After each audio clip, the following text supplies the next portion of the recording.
Good morning, everyone. Good morning. Good morning. Good morning. All right, there we go. I've said for years, we really don't have to have an agenda, or we don't have to have an event. We could just drink coffee and greet and just chat for a couple of hours. I'm Don DePero, your president and CEO of the Columbus Chamber of Commerce. Thank you all for being here. Let's start by thanking our wonderful host and sponsor, GBQ. Please join me in thanking GBQ. Their managing partner, Darcy Congrove, is our chair emeritus and incredibly, ably, patiently, lovingly put up with me as our board chair for 2 years. Thank you, Darcy, and thanks to the team. We'll be bringing up Beth in a moment. Workforce, right? That's all we're hearing. I happened to talk to an executive from Indianapolis a week or so ago, and he just said, we just can't keep up. We just can't find people. We can't, our large companies, small companies, in-between companies are all falling all over themselves to try to identify, recruit, and retain talent. So, and it's certainly indicative of this series, the Experience series, because this was the last event we decided to go remote with during the pandemic, and the first event we decided to go back live with, and we've always had great attendance. So thanks again for being with us. Thanks for your support of our Columbus Chamber of Commerce. Help us spread the gospel. If you have friends in the business community who aren't members, we want to hear from them. We want to make them members. So thanks so very much again for joining us. Now I'd like to bring up and introduce Beth Mast. Beth is the Senior Manager of Human Resources here at GBQ. Beth.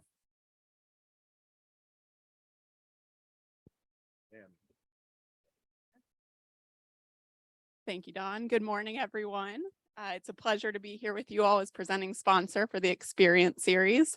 I'm filling the shoes of Darcy, which are big shoes to fill, so bear with us, but we're glad that you're here today. So as Don said, my name is Beth Mast. I lead our HR team here at GBQ. GBQ is a full-service public accounting firm based here in Columbus. We also have offices in Cincinnati, Toledo, Indianapolis. We're expanding internationally, a lot of exciting things on the talent front. We provide tax, assurance, and consulting services to our clients. We're getting close to about 280 associates, which is also exciting, a lot of growth that we've experienced recently here. We are excited to be celebrating our 70th anniversary this year, and also just our recent debut on the top 100 list of firms from the Inside Public Accounting. We've been close to cracking that top 100 for the last several years, so we're pretty excited that we've now gotten into the top 100 here. We've accomplished this and much more thanks to our commitment to empowering growth of our people, our communities, and our clients' businesses. This is our purpose, and I can sincerely say it's not just a tagline up here.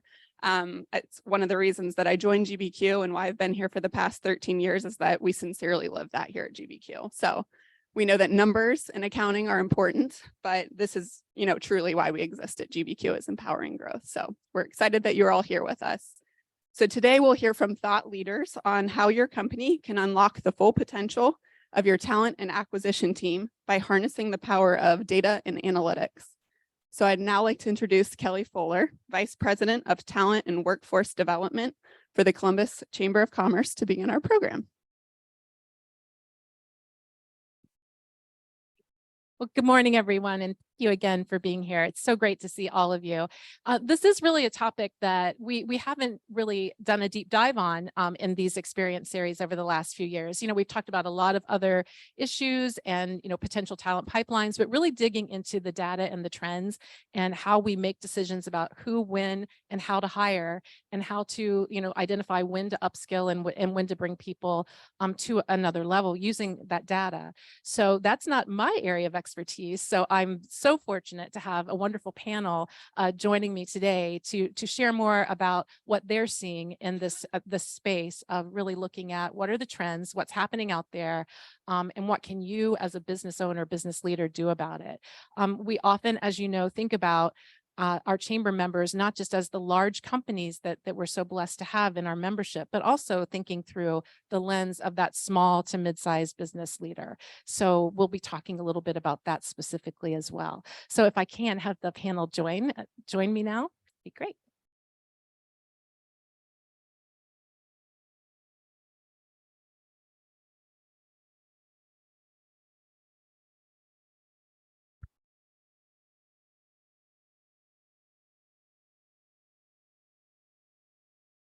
Thanks, guys. So what I think we'll do to get started is just some quick introductions. I'm going to start at the end with Sonia and move this direction. If you would just introduce yourself and your organization and a little bit about what you do there.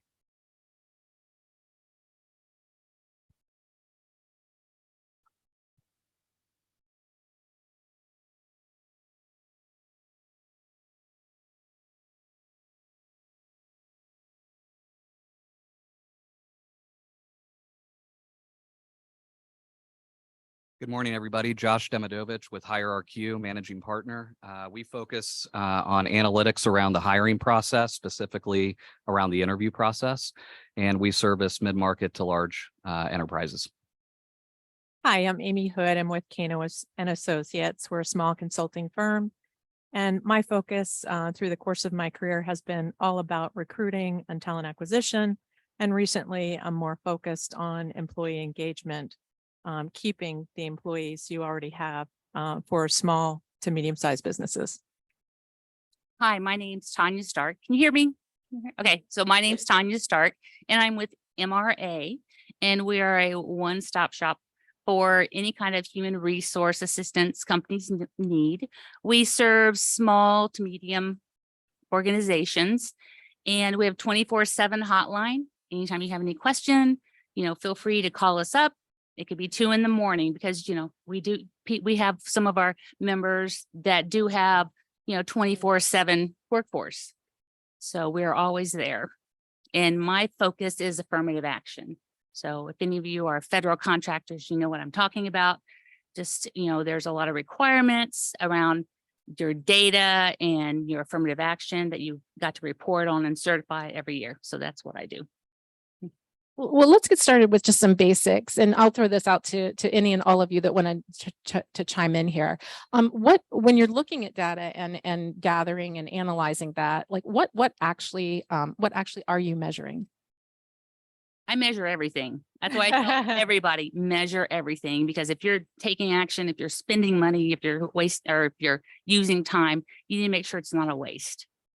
And it doesn't take much just to look at the results of the money that you put out and the time you put out. One data point I see with our conference turnover. We have 18 months, all anyone that talk about with great resignation. Employees are looking for a after leave, and they're going to leave you for a larger salary and a better flexible work schedule. So I think the turnover is really critical.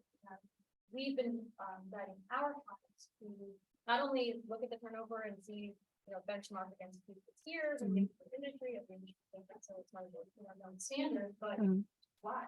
Why is it happening in certain departments, certain divisions, culture, training, onboarding, compensation? This knowing data is great, but if you don't do anything other than I want to dig into that a little bit more too, Sonia, when you're talking about some of those things that you're measuring around turnover. Are you seeing one of those areas that is popping up more frequently as far as what's driving that turnover?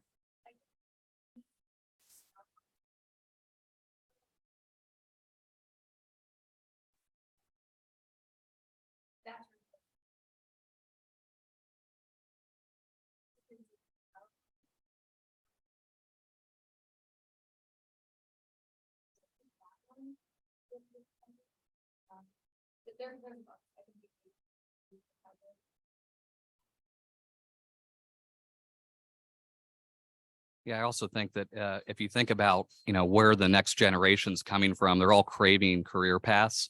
And so as part of that onboarding process, outlining a very clear career path for the newly onboarded employees is really critical, and definitely leads to higher retention. For sure. Employee engagement obviously is so important. And I totally agree with Sonia that you have to look at you have to look at the numbers to determine where you are, but you have to look behind the numbers to really dive into why is it happening and what can you do about it.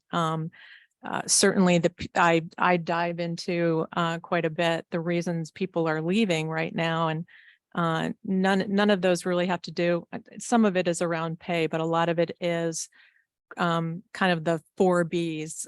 Employees want to be valued, they want to be heard, they want to be supported, and they want to be well. So those are some focus areas that that are causing people to jump ship.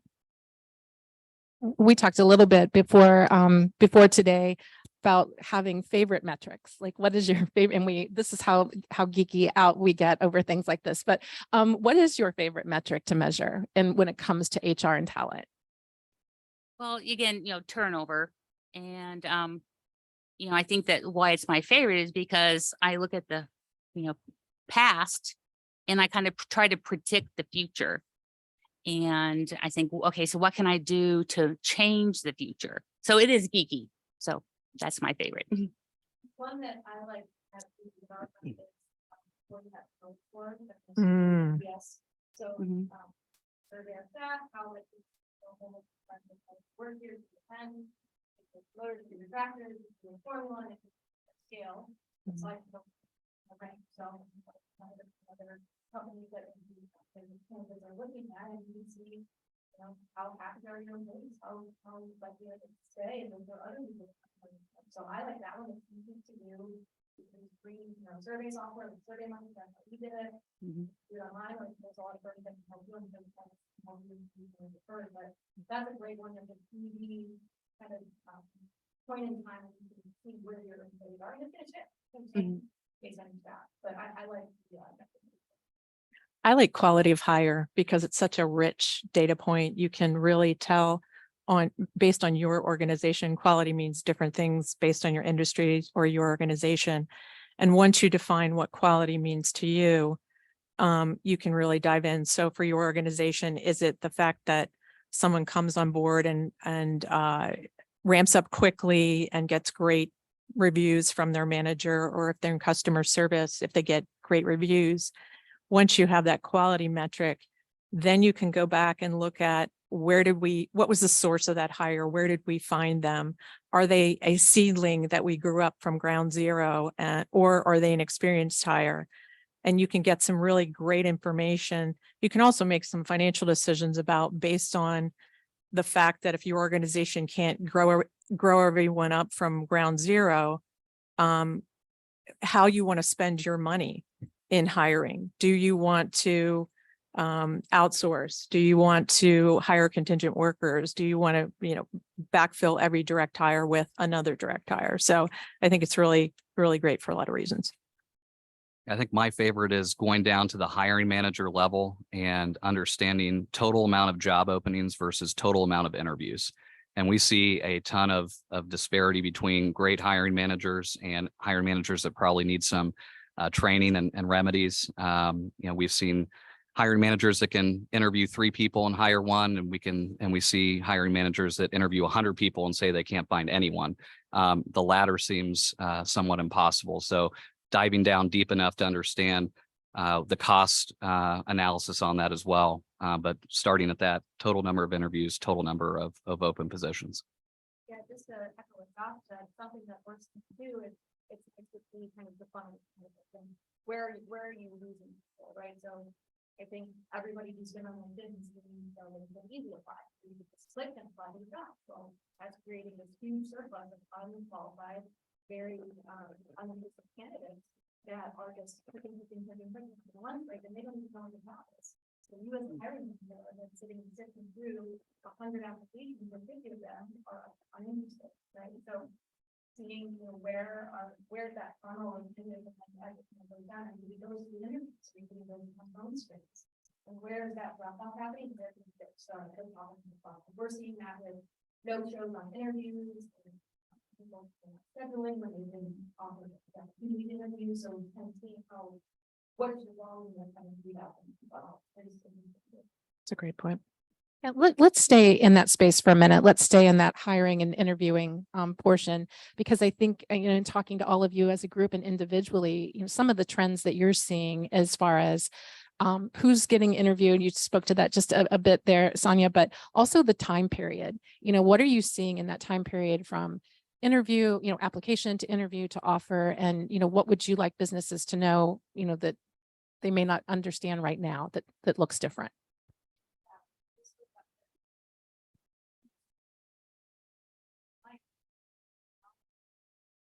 So over half of candidates less than 14 days from initial interview to job offer. That are accepted, over half a month. Can anyone guess what the average length of the hiring process? 2 months. 2 months. 36 days. Wow.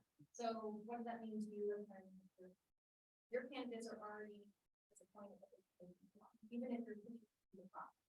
So if you're not thinking about the experience, and trying people who always setting the next step, they think they're really on the process, they're going to get screwed up by the company. So they can take weeks and the hiring, you want to hear from 5, 10, 15 people, it's not just setting that out and schedules. You can't just have everything started. So that staff really got to again, we want to expect not that. Everyone wants the Amazon experience in everything now, right?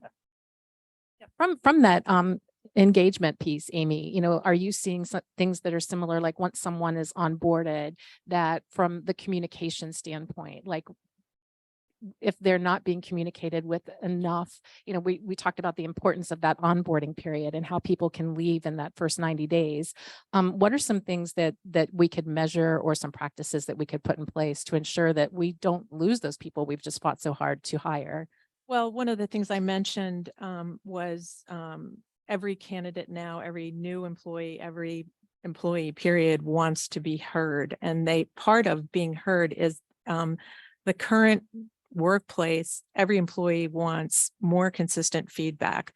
Gone are the days of the once a year performance review and we'll meet as a team or as a group when there's a crisis or there's a particular issue that needs to be addressed.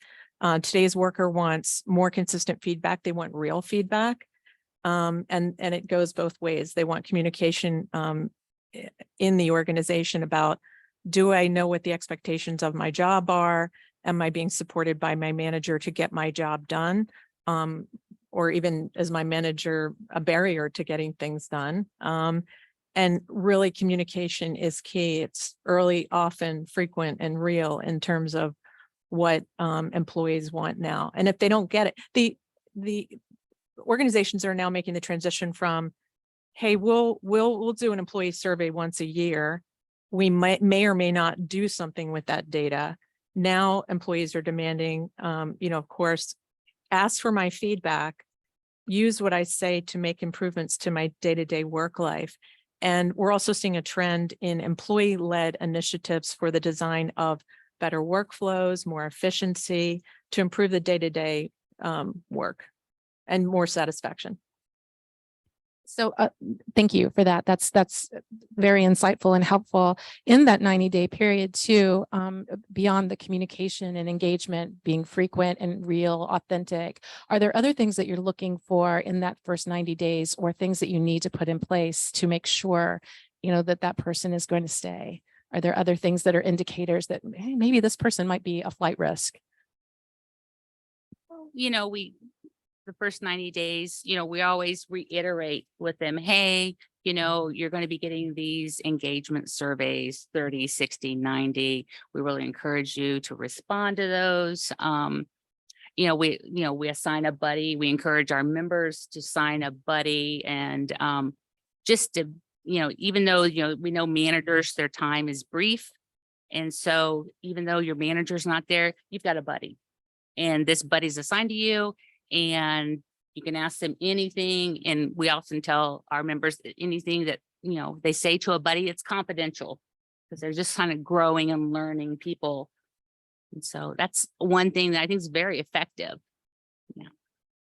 What looks different in your industries or the companies that you're supporting today than 3 years ago? You know, we've come through a lot, obviously, since 2020. What trends or, you know, things are you seeing that you go, that's a real eye opener, or boy, of course that happened because we could have predicted it? From a overall market standpoint, I think there's a lot of data out there that shows that companies are more aware. I think sitting in this room, you know, we're probably all more aware now of the challenges than we were, or at least cognizant of them than we were 3 years ago.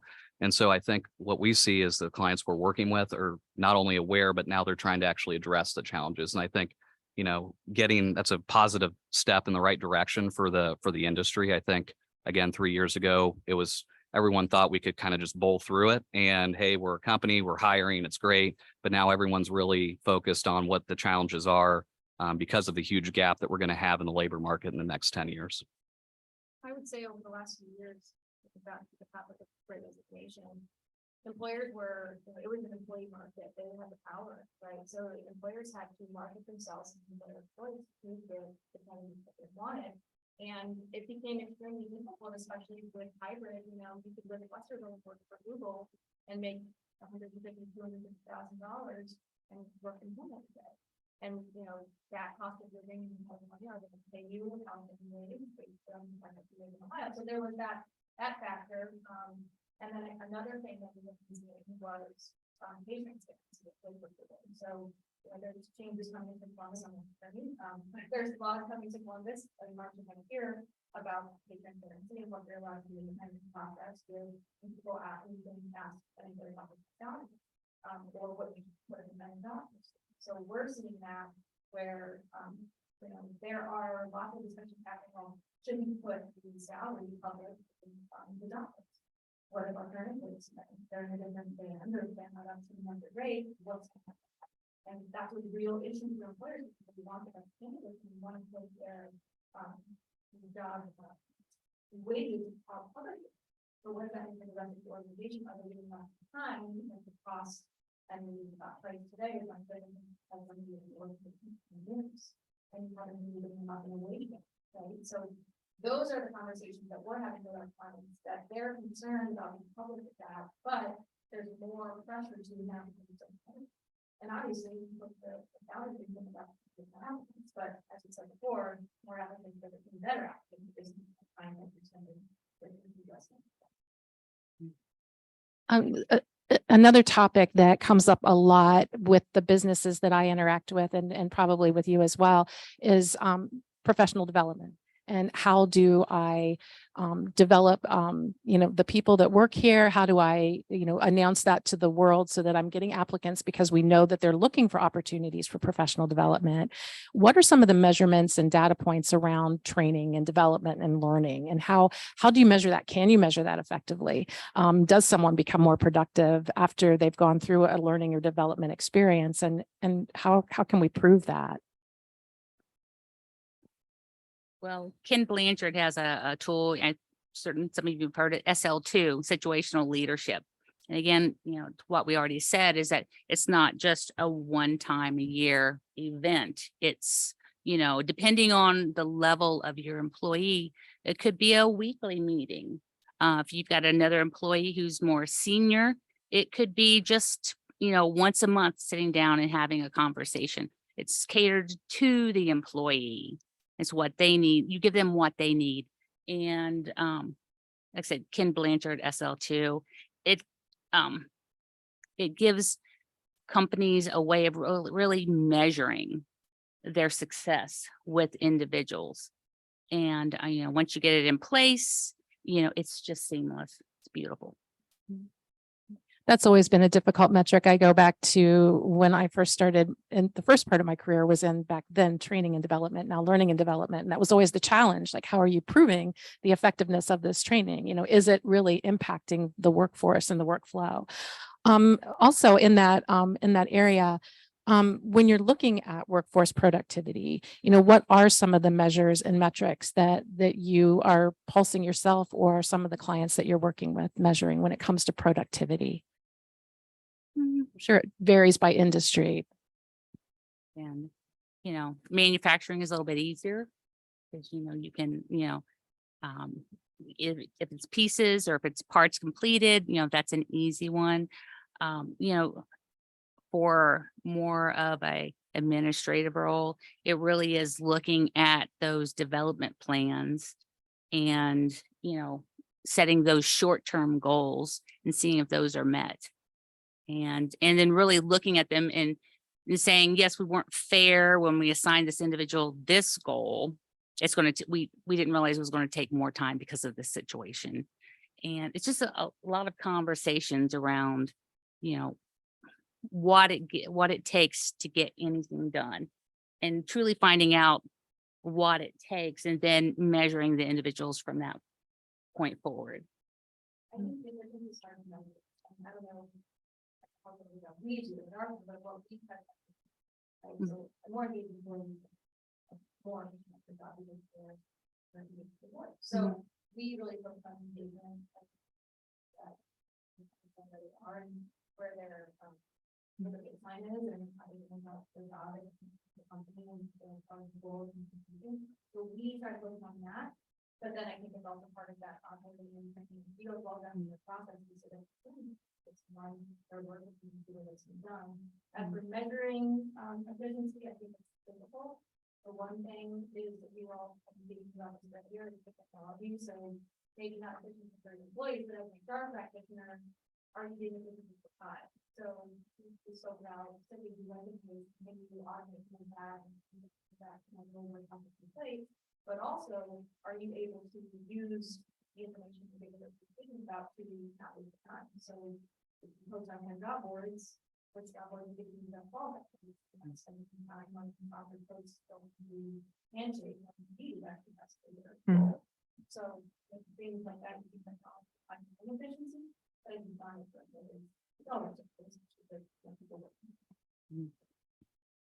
Some of the newest trends in training speak to how today's worker wants to consume training. And so training tends to be software as a service you can purchase or AI powered tools that give workers more of a short burst of training, and they measure the learning rather than they measure what they're learning. So that can be helpful to actually measure what people are getting and if they're absorbing and if it's actually helping.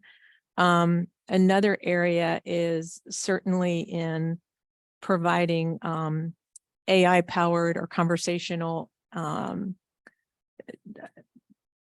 content to workers in the moment. You see this a lot in the customer service space, where instead of a customer service person on the phone going out to a knowledge base and slogging through 10, the average frontline worker toggles between 10 and 20 apps throughout their day. Rather than doing that, they can be fed data when they're on the phone with a customer or with a colleague that helps them in the moment. So those are two trends that sort of have software as a service or conversational AI or conversational intelligence tools that have metrics baked in. So you can you can measure employee sentiment, customer sentiment.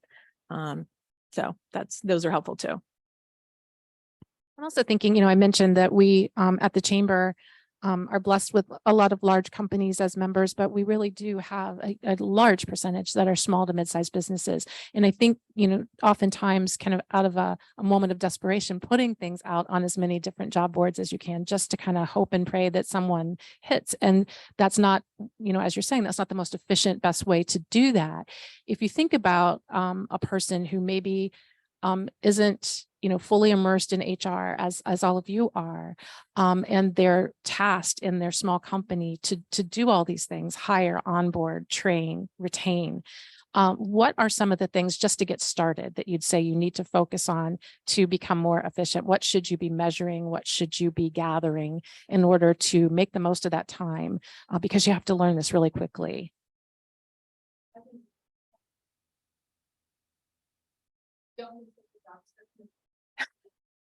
Amen. Amen.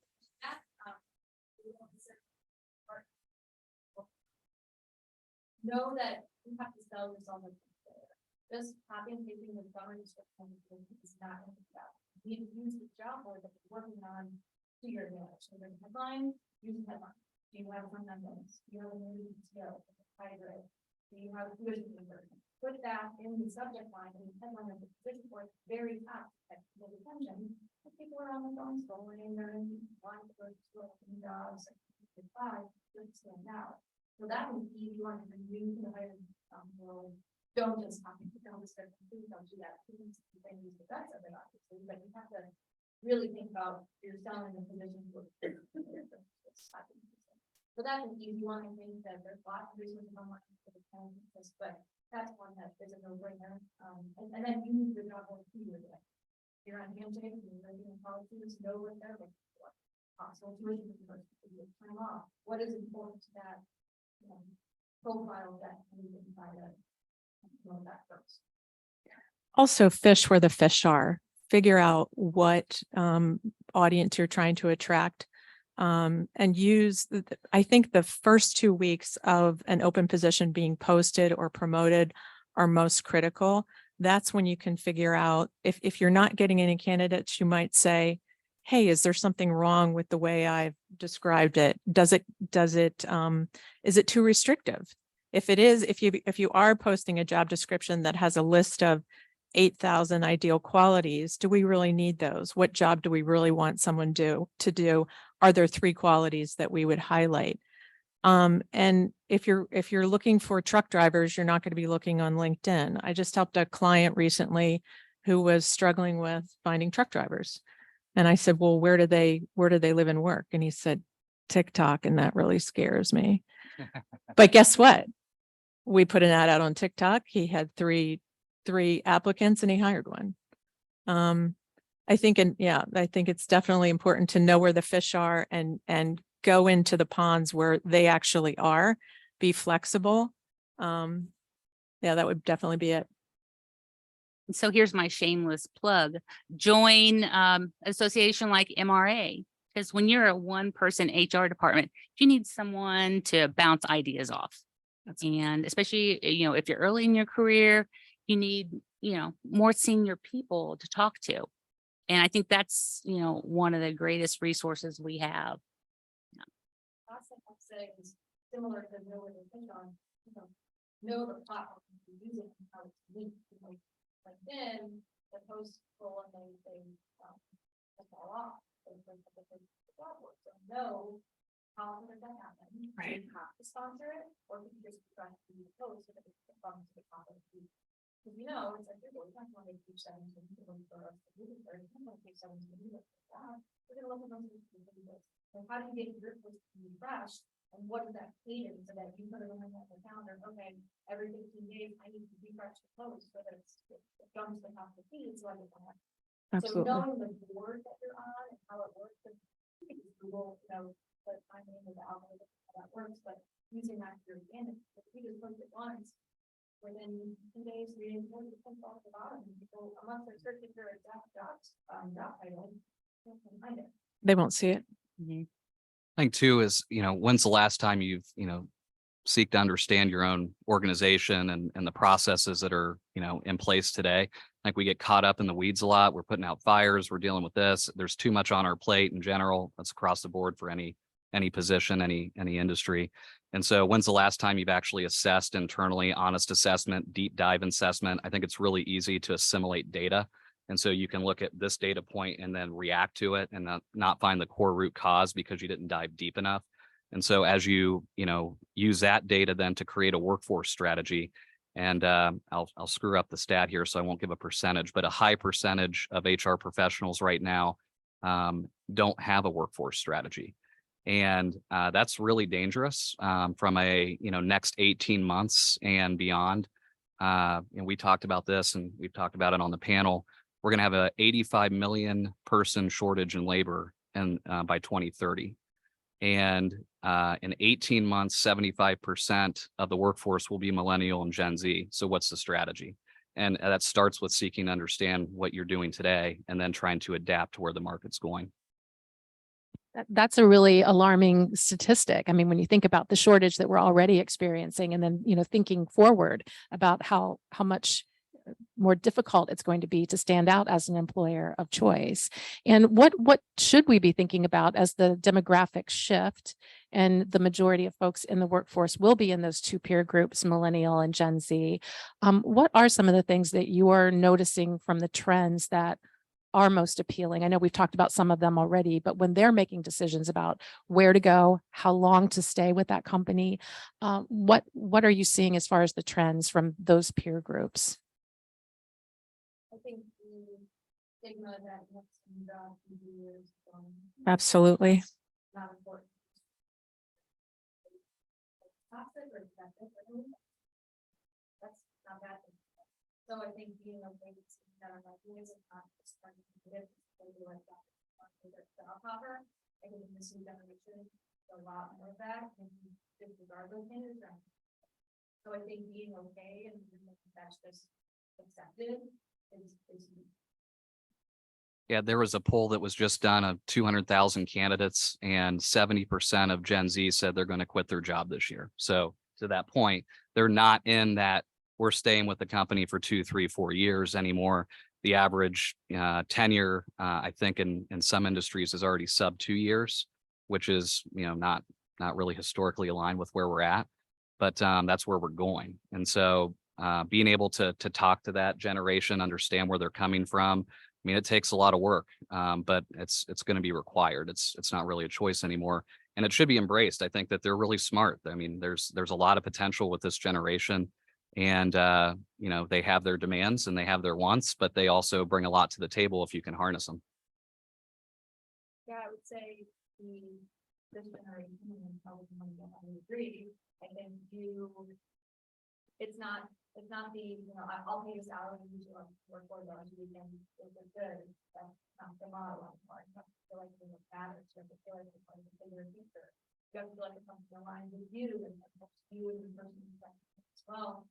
So, I mean, for us, we're constantly thinking about it and trying to think, what can we do besides giving you $10,000 more and giving you a little bonus to make it more important to you to stay here? And so we've tried to be creative with small businesses, big employees. We try to be creative with, okay, it's important to this generation to be involved in the community. Let's do some volunteer time off. It's not expensive, it's not super disruptive, but it's important to people. And goodwill see from offering that to our staff is amazing.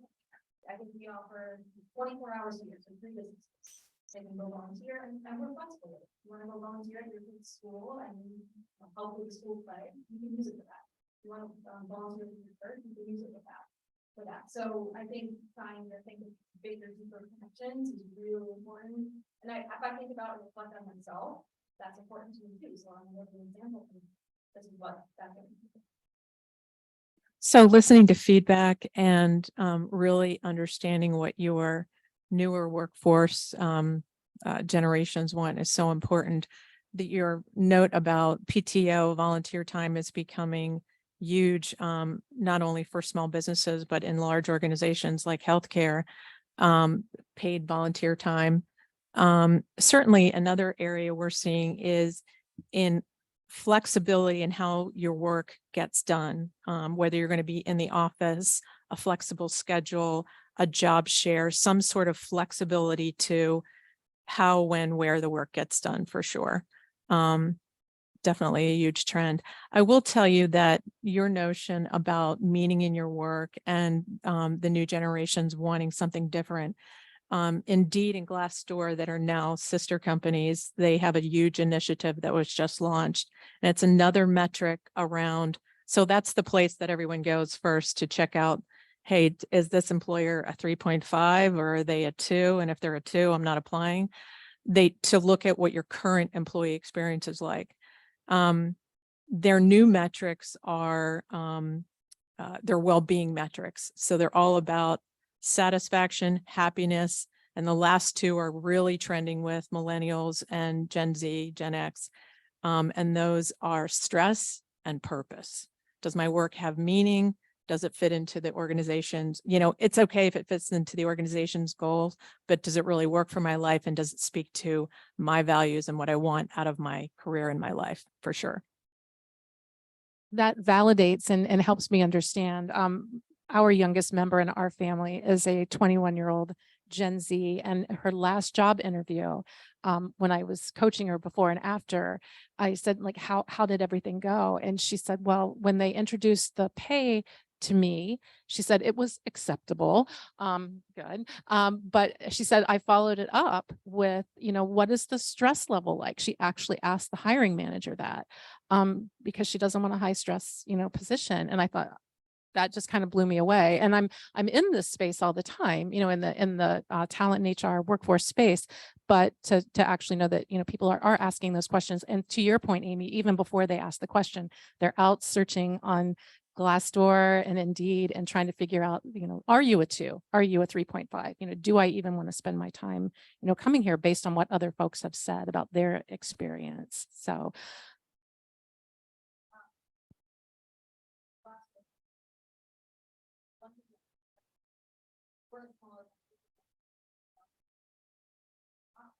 but what we did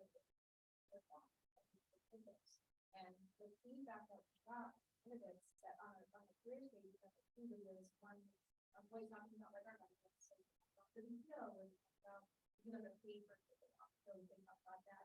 It's listed on the page, it's listed right there on the bullet point, but nobody sees it. They want to figure and it's that same thing that's listed on the website, but they want to see the employee talking about it. That, the story of, oh, my birthday is December 26th, so I always have an experience, and I love it here, because that's great, but that resonates so much more than forwarding out the benefits. So we got some students who are hiring, but we love videos and showing you this work there versus forwarding out about vacation, etc. So that was a big one because it's kind of creative, because how that's used, we want to be comfortable with it. So that was a huge one that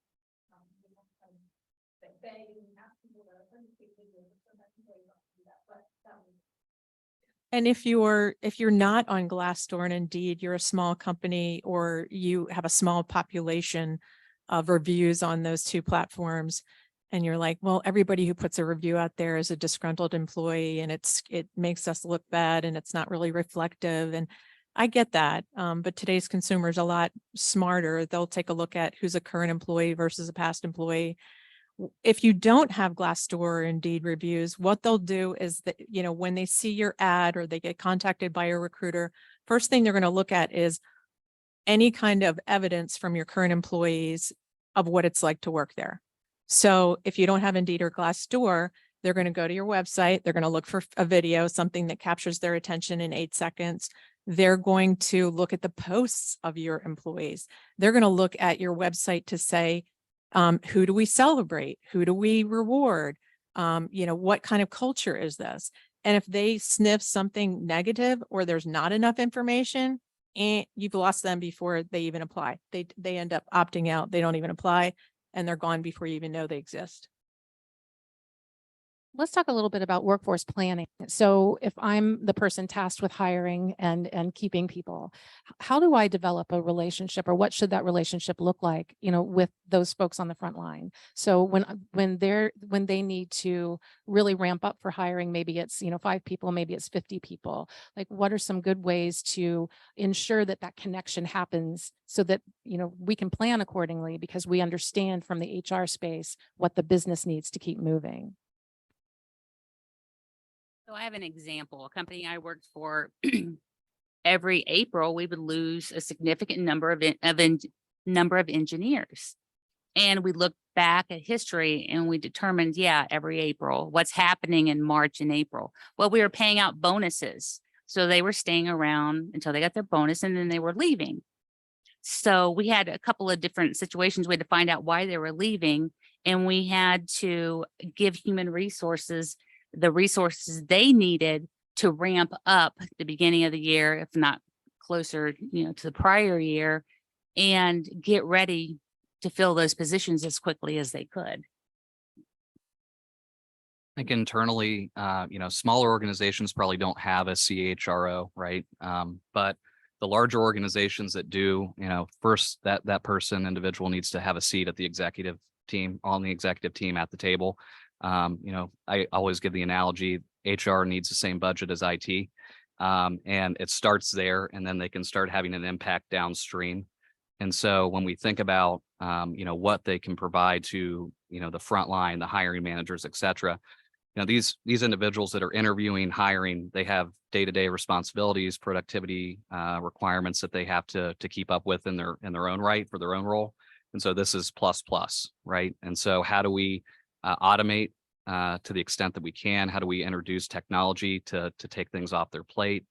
And how do we train them? And so we focus a lot on the training component of hiring managers. So much time's wasted because they just don't have the training. And so the more we can provide that support through technology and training on the front line with a war chest of money in the HR space, that's going to be critical in the next 5 to 10 years. I want to talk a little bit about hiring and retention when it comes to using data and analyzing the data for to create more diverse and equitable workplaces and workforces. What are some companies that are successful in that space? Like, what are they measuring? What are they doing differently that are helping them create more diverse and equitable workplaces? Well, they're connecting with associations that do specifically that. The OFCCP has a site where you can go on and you can say what your city is, what kind of diversity you're looking for, and they will they have a list, and you can get it right there of different associations, different colleges, different clubs for engineers and for women and protected classes. So that helps getting us connected with colleges. So finding those feeder pools, even high school, things like that. I see that more organizations are using software to source and screen out bias in the hiring process. So those tools are definitely on the rise for sure. We definitely see more attempts to, instead of just measuring outcomes, if you want to say, if your metric is we want more people of color in our organization, or we want more people of color in leadership, organizations are now making the shift to go simply beyond bias training to taking a look at the processes that inform how people advance in the organization. So instead of saying, hey, we don't have enough people in leadership, why is that? What are the systems or the processes that inform that advancement? Is it executive sponsorship? Is it our performance reviews? And then actually having those organizations, what the toughest part is having those organizations be brave enough or be interested enough in actually diving into the actual metric. That's the tough part. So it's like, we don't use the word leadership for this group that hasn't advanced. Why not? And then we figure out what kind of bias it is, train to that, and then also go back and revamp the evaluation process so everyone's on an equal footing. And then of course you go back and measure, have we made progress? That's what we're seeing. I think when you look at the barriers to, hiring a diverse workforce, you've got the, where are you sourcing? What are the restrictions that you're unnecessary probably putting into the job description? So degrees are a big one. 65 million people right now don't have degrees, but they're prime for workforce. And so the more we can remove unnecessary restrictions to hiring somebody, the better. And then you have personal restrictions. So childcare is always number one. As far as why, someone's maybe on the sideline. And so understanding, where you're going, where you're sourcing them from, what restrictions you're putting in and what restriction that individual might have personally, and then trying to, again, create a strategy around that to include more applicants in your available pool. One more question before we open it up to all of you to question and answer. We talked about the changing demographics that's coming. We've talked about some of the peer groups that are now in the workforce and what they're looking for. Look out forward maybe 5 to 7 years in the landscape of hiring, retention, the whole life cycle of the employee-employer relationship. What do you see? I mean, what trends are you predicting, or what do you think it might look like in by the time we get to 2030?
I think, Korn Ferry put out a pretty good analysis of where they think things are going from now until 2030. I talked about 85 million people being, short on the labor. That equates to an $8.5 trillion shortage from Korn Ferry's analysis by 2030.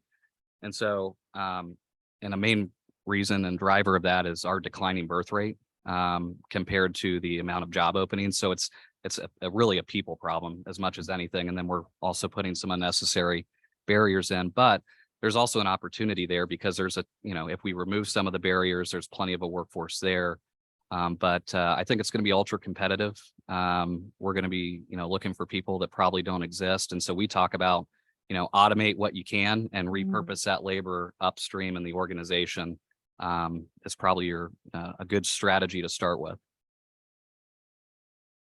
And to touch on that point, I know everyone in HR, they hear AI and they kind of brace themselves and think, that's terrible. I think just like any other tool, conversational intelligence, it's like a hammer.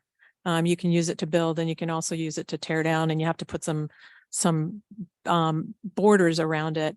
But on your point about leveraging some of the lower value things that most employees find no value in, or to gain greater efficiency, definitely those tools, the rise of those tools will be helpful, and it'll help employees feel more satisfied, give them more meaningful work to do.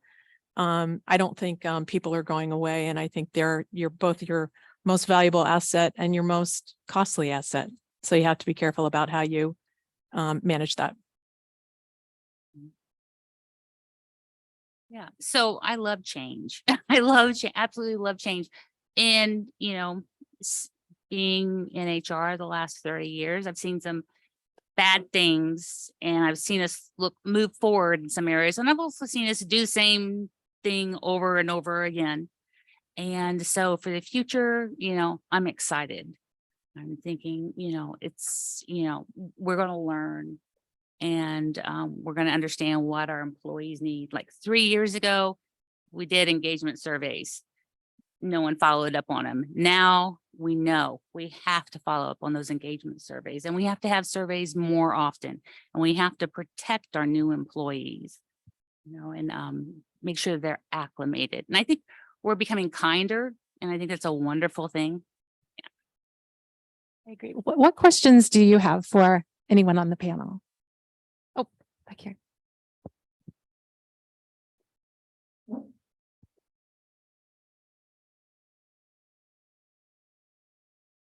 Good morning. I work with AARP Ohio, and we recently posted on our Facebook platform about the importance of preventing age discrimination. So many of those that responded were just, they lost some hope and felt that they had actually been, they felt disenfranchised, and that sometimes they felt they were turned away because of their age. due to AI in the human resource process. So you mentioned AI earlier, and I'm wondering how or to what degree you're ensuring that AI does not weed out those that are 50 plus. That was one of their concerns they put in the responses. So how would you speak to that? You know, Okay. I don't allow anyone to use that as an excuse, because who's coding that? A human is coding that. So it's our responsibility. We can't just say it's a computer or, you know, it's AI. It's humans. I think you also have, outside of AI, it's just going to right, and streamline all of the processes, but you need to make sure that there's not bias in right? How are you building? Like they look at criteria that you select people through the funnel, and are those criteria or do you not use that to qualify for this? So I think it's looking within the technology, because you can customize how you want to it. Is it experience? Is it last position? You can decide that. So I think you have to use the technology to do it. And you also have to monitor, right? And make sure it's not just running on its own and leaving on all that. That's a big tool. I think too, you have a lot of, there's a lot of bad information out there, right? I mean, you can go on LinkedIn and see career coaches that, you know, don't have a background. They'll have all sorts of input on processes, et cetera. At the end of the day, you got to look at, again, what's the core root cause? Is it their age? Is it their salary requirement? Because that's where they are in their career. Looking at all of that and trying to put all the data points together, I think is really key. And then how you vet out the AI. I mean, there's going to be bad AI tools out there. That's going to be a fact. There's really good and really bad with everything. And so, but I think a lot of that stems from, you know, some bad information. I hear a lot about, you know, ATSs that automatically, you know, use AI to reject candidates and, you know, That's true. all sorts of things out there. And so I think that, you know, inform yourself, you know, make sure that you're, you know, talking to professionals that have a background in it, that are immersed in it today, I think and then try to find the core root cause of why they're actually being rejected. Those are great points. Just briefly, I think we have to be careful not to take the human out of human resources. You can use these automation tools, whether it's an applicant tracking system, a job board, a platform, AI, whatever it is, but make sure that you are there is a human evaluating your process and your what we call the candidate journey from first touch to first day. So that's my only advice. So, and one more thing. So I have software, and for my federal contractors, they're reviewed every year. I can compare their workforce to the recruiting area, and I can tell them, hey, you have a goal in this protected class. So there's a way to measure that out there. And I don't think, you know, I know federal contractors have to, very few other organizations know about it. And I think that's a real shame, because it really, I need math in everything. I need to apply metric to everything to see if I'm successful. And I think, you know, kind of like stabbing in the dark is just not working for anyone. You did mention that you measure everything. Yeah, you did. So I think we have time for one more question. I have a million, but I'll just stick with one. You all did fantastic. I was wondering about, one of you mentioned outlining a clear career path for new employees. What if they're in a role that doesn't have a path? I'm thinking like in healthcare, there are a lot of positions that don't have a career journey. It's just like you get into this role and that's it, and you have to go back to school or, you know, completely shift what you're doing because there's not really anywhere else to go. So what do you do in that situation to keep your candidates or your employees, because people are just bouncing around in that area? They want some assurance that you're invested in them and they'll be invested in you, and not forever. But one of the things we're seeing with healthcare clients is that organizations are allowing employees to shift to another function or another area as a career path, so that they aren't losing them to a competitor or having them leave the profession. So that's one example of how that could work. And again, asking your employees, the worst thing to do is to get to the end of someone's journey and have them say, I'm resigning, I quit, see ya, out. And you haven't had a conversation with them about their career goals or where else in the organization they might like to go. What other skills might you want to learn so that we can upskill you? You can find your replacement, train them, backfill them, and we'll allow you to grow someplace else with our organization. That person is going to be more loyal than your average bear off the street. Yeah, I think the cross training, the upskilling is huge. And I think just showing that there's other investments in them, whether that's personal professional development, will you pay for courses for them to hone a skill that's maybe not directly tied to their job, but it could be good for their personal professional growth?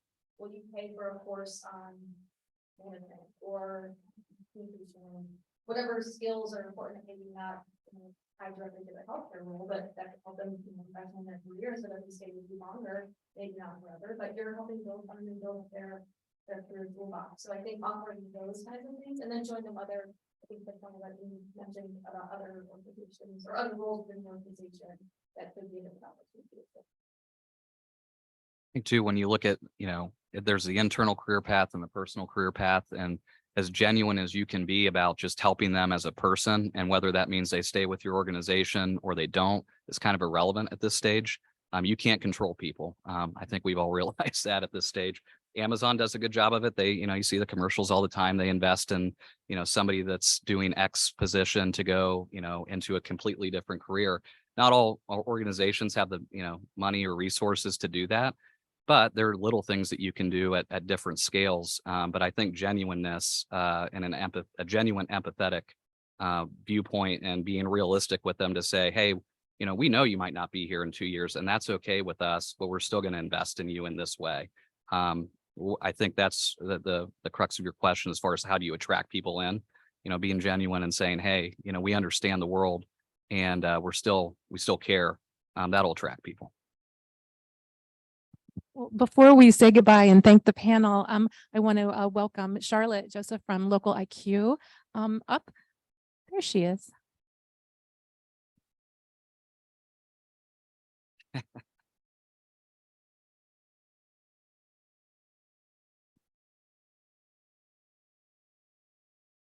Usually really loud. I just wanted to thank you all for letting Local IQ be a part of the experience series.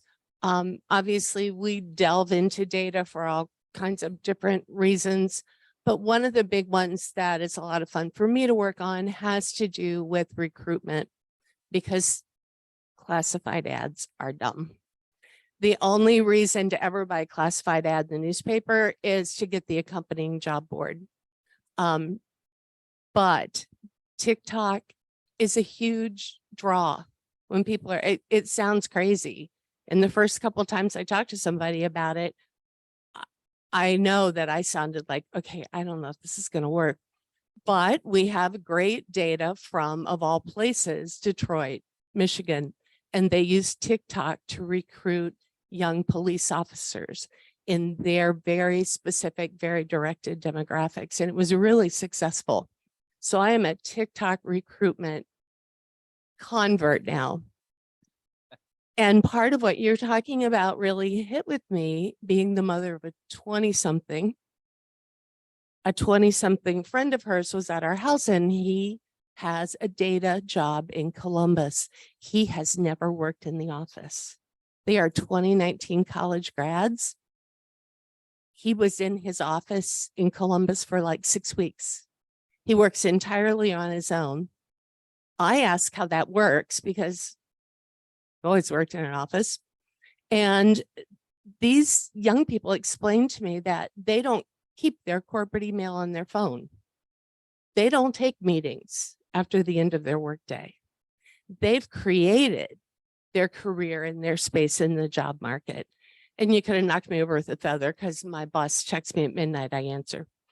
So just to reaffirm everything you've said, it's a different generation full of talent, enthusiasm, creativity. It's how we reach them. So if I can help anybody, I'm happy to do that. But I just, again, really appreciate you having us as part of the group. Thanks. Thank you, Charlotte. And please join me in thanking our panel this morning and thank all of you for being here.